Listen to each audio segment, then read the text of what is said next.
ano daw, ah, pink ko na durian. Meron bang pink durian?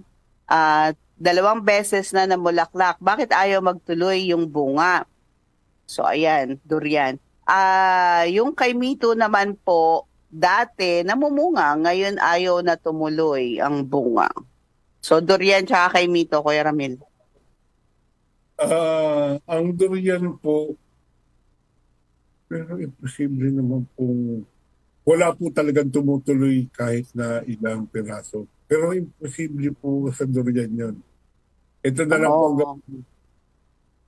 ang durian po kasi medyo talaga po kailangan po ng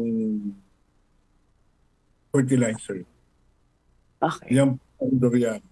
Hindi po nyo pwedeng pabayaan siya ng walang fertilizer.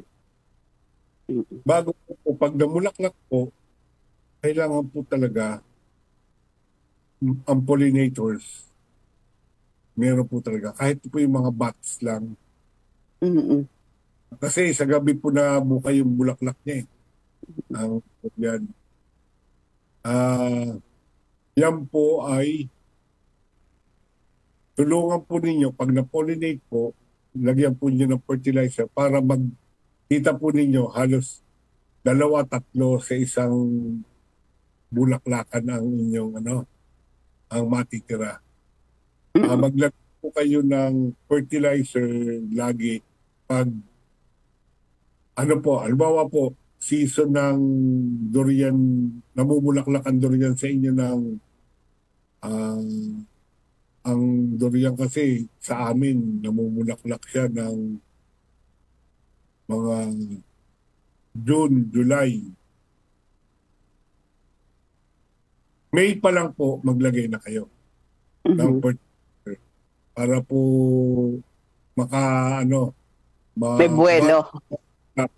bago siya mamulaklak, nakakain na po siya. Bago Okay. pag namulaklak po siya, mapopollinate naman po siya. Gaganda po yun. Pero from time to time po, pag meron na po siyang bulaklak, yung pong nag-form na po yung kita naman po ninyo pag nag-form na siya ng bunga eh. Mhm. Po ninyo, i-fertilize po niyo ulit. More on potas na po yun. Para po Potash. makita po ninyo yung ganda ng bunga ng inyong durian. Mhm. Yung mito naman po, Ganon din siguro, fertilizer. Kasi usually ang kay Mito, pinababayaan lang natin yun eh, di ba? Bahala na rin si Lord dun eh. pero ang kayo mito, pag nalagyan mo ng fertilizer talaga, Daming bunga. o halos meron kami kayo mito dati. Sabagay, grafted naman siya. Yung Mhm. inampot ang kung i-graft, naku, sayang sa lupa yung bunga. Grabe. Mabigat na. So, saka lumalaki talaga yung bunga. Oo, totoo. Yan din yung napansin ko eh, kasi yung mga kay Mito, parang mga ibang fruit trees natin, di ba? Fruit-bearing trees natin. Ah, Pinababayaan lang natin yung mga yan, di ba? Hindi naman talaga sila fertilize. So siguro sa tanda na nun or nade-deplete na yung pinagkukunan nila ng nutrients, kaya hindi na masyado namumunga.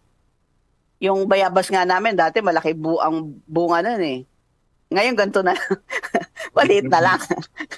Lumiliit na lang. So, kailangan talaga taniman ng lagyan ng fertilizer.